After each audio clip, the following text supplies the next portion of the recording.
Hapana, kukata gogo mpaka tumalizie press. Jikaze.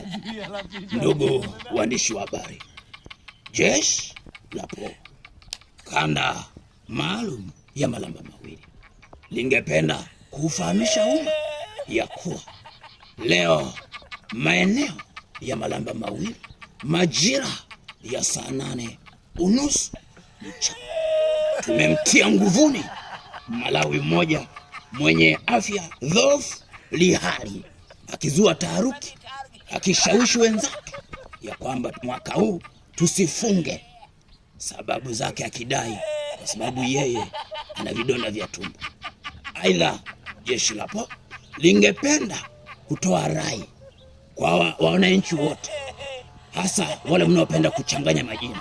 Ikiwa mwezi mtukufu wa Ramadhani akina Huseni mnajiita akina Jackson, ikiwa kwa Kwaresima akina Jackson mnajiita akina Huseni. Tunamshukuru Mwenyezi Mungu, mwaka huu Ramadhani na Kwaresima zinaenda sanjari. Kwa akina Asharozi, akina Asharos, akina Huseni wote ni mfungo. Sasa nisikukuta upo katikati. Akina Budha, usiwe vuguvugu, nitalala na we ulalo. Shwaini. Mbona kama unadidindia jeshi? Ndio unavodinda huko Malawi? Hapa hakuna kudinda.